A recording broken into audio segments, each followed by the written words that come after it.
Our next speaker brings a unique perspectives at the intersection of technology, leadership, and human-centered design. He's a director at SAP Japan and a researcher and teaches at university. Today, he'll share his personal story from technical specialist to leadership and practical frameworks that he's actually used to grow in his career. Please welcome Artem to the stage.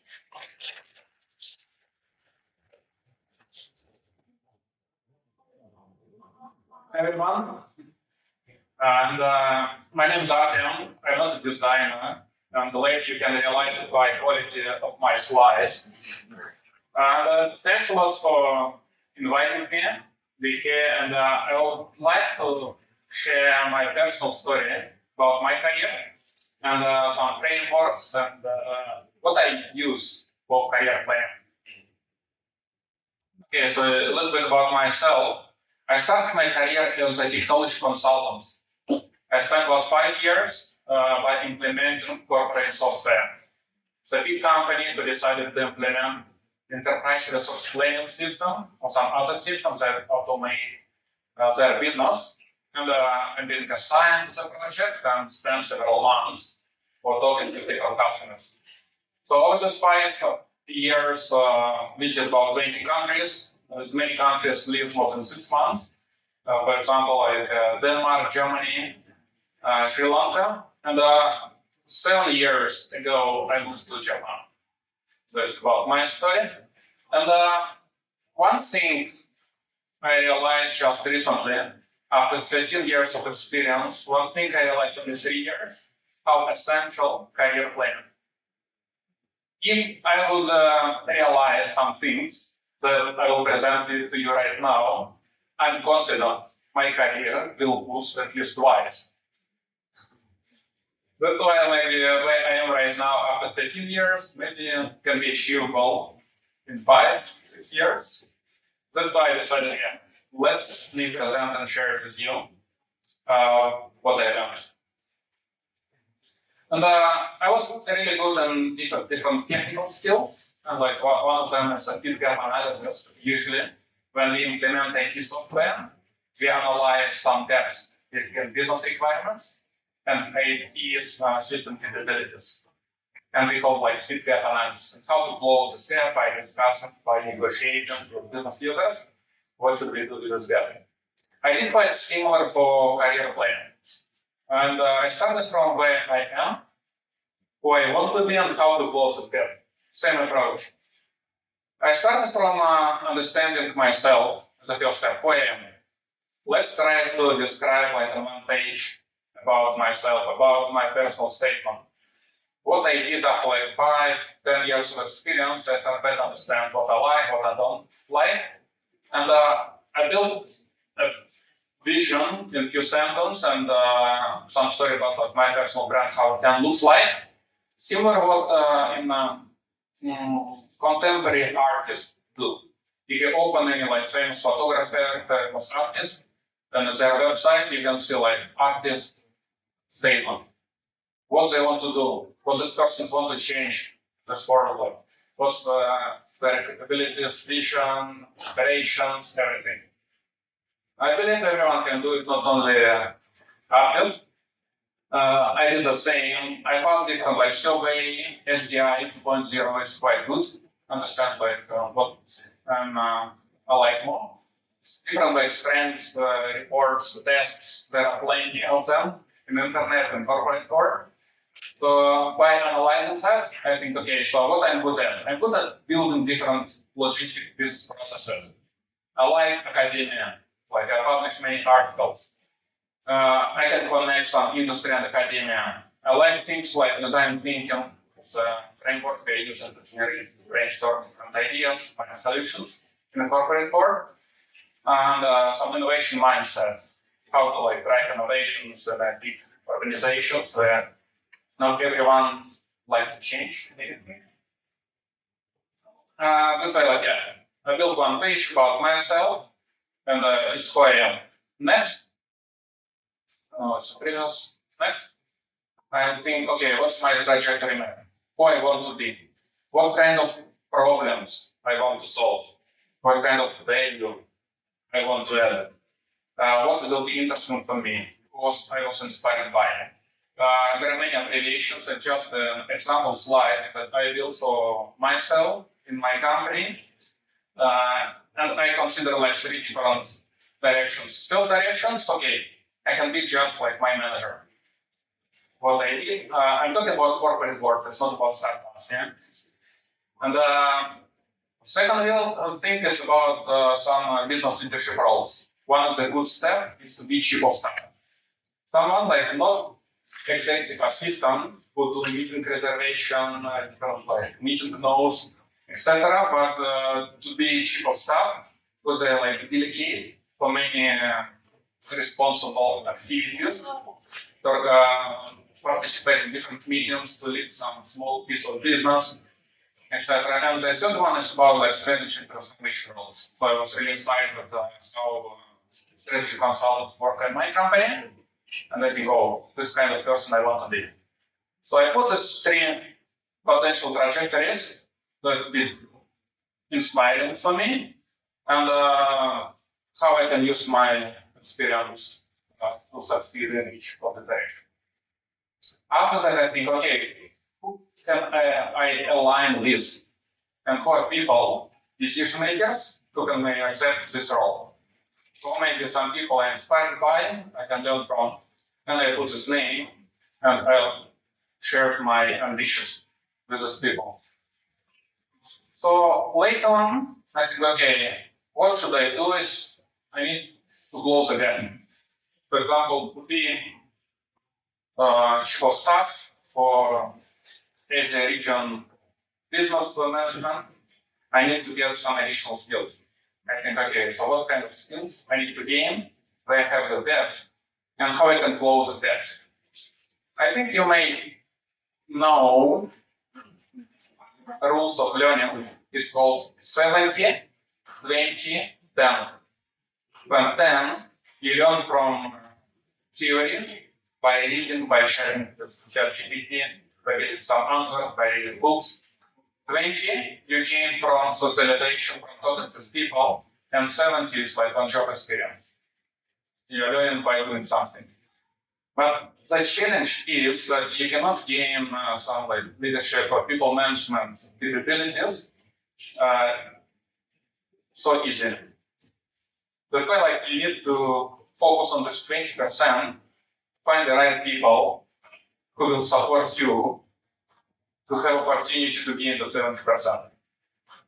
That's why what I did, I put some mentoring plan for me, for these 3 mentors I will work with to achieve all my potential trajectory for my career and to go to the next step in my career. I talk with these people, I think, okay, what I can learn from them and how I can learn from them. Is it just one-to-one, is it meeting, is it sharing, is it more regular meetings more often? And later I put the stakeholders mapping and start to track what I learned from whom, how often, and the number of touch points I get from this person. So it's like a real table that I used about 2-3 years ago. Later on, everything I presented before, I put in Excel, because discipline is the most important. It's a good to think about stuff, but it's more important the execution piece. And I put, okay, what is my goals, what's my vision, what potential roles I want to achieve, and what actions, how often I should take. I started from life harmony.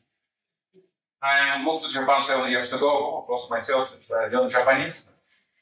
And to make my family happy, if I feel that my family happy, I'm happy as well. To do some sports activities. So it should like not career related at all. But I feel more comfortable and I can achieve better results at work. I learn business with different coaches, mentors, some influencing skills, being more present on LinkedIn to get some coaching skills, some public speaking. I applied for Toastmasters International in Tokyo. I applied to get an MBA to learn some business. and some activities. I did some training every week where I am. That's it. It's all my story.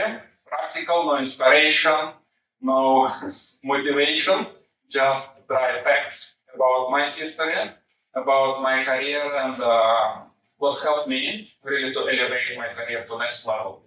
If I did it 10, 13 years ago, maybe I will be much higher position than I am right now. Thank you very much. Thank you, Artem. I appreciate how practical and honest this was. Now we open the floor for Q&A. Yeah, thank you. I really liked how you presented that. I know the design wasn't amazing, but I like the way you laid it out. Obviously, you've worked in a lot of different countries, and so I'm curious how that might have factored into when you make decisions about your career. I can see that you've gone for you've had a clear idea of what positions to go for and who to talk to now to get there. I'm curious about how different countries kind of inspired this decision. Yeah, I didn't think about career when I traveled and visited different countries. I was more enjoying every day.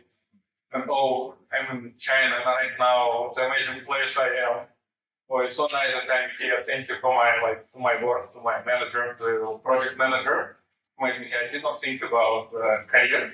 Usually I started to think about career planning when I was maybe also satisfied with where I am right now.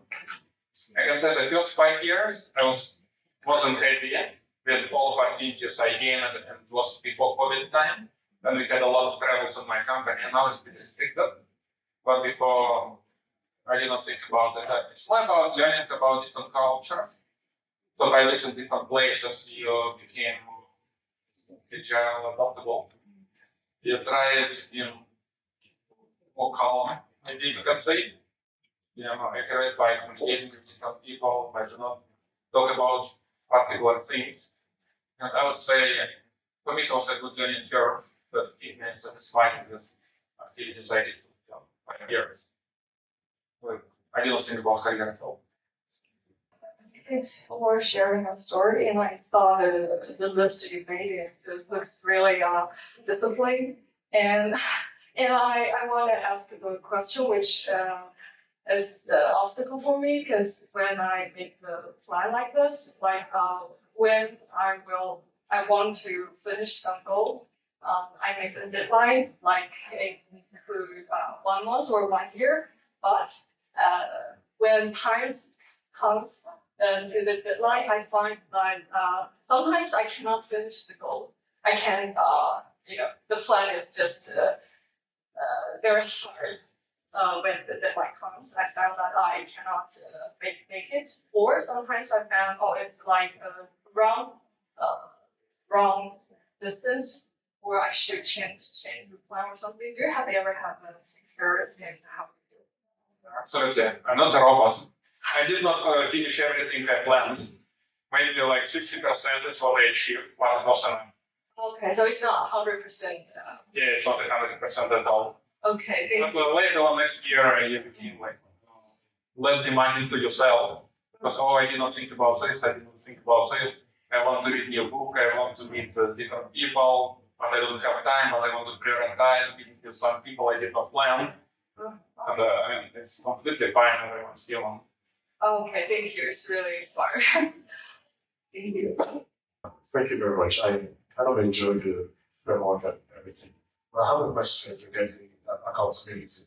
What is the secret to holding yourself accountable to following the plan and achieving the end goal? How are you able to hold yourself accountable? Do you have a support system for accountability to ensure that you're able to hit the goals you set for yourself? Maybe it's, I'm 36, and maybe it's, 30 elements of a crisis. Maybe it was some dissatisfaction with where I am right now. I'm kind of person that I need some achievement, some confirmation of my achievement. Like first 5 years, extremely like amazing, different countries. I'm so happy. On year 7, I moved to Japan again. Extremely important and big achievement for me. Then like 2-3 years, I get used to work in Japan.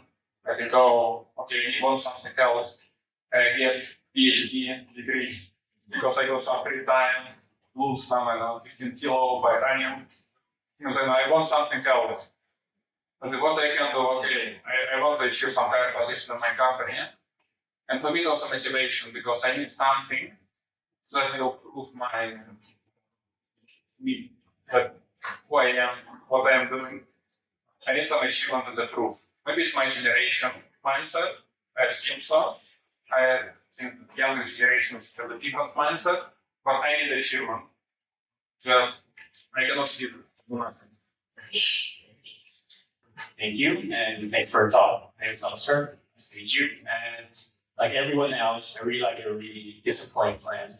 And what I'm curious about, like when you make a plan, like how do you prioritize or how do you come up with the plan from this week? Like for me, when I make the plan, I have lots of ideas I want to do, but like how to reduce them, I think it's really hard for me. Like, do you have any like idea, or when you come up with a plan, how did you prioritize, polish it? Good question. I don't have a clear answer of the question about like priorities. Maybe it's a bit mood related. Today I have a mood, I want to meet people. I will set up like many one-to-ones for this week with different people. Some weeks I don't want to meet anyone. Maybe I will prioritize some like self-learning. And when I applied for MBA, like in Tokyo, it was also keep my discipline. Because I need to complete some reports by deadline. Otherwise, I don't know, I will not get an MBA degree.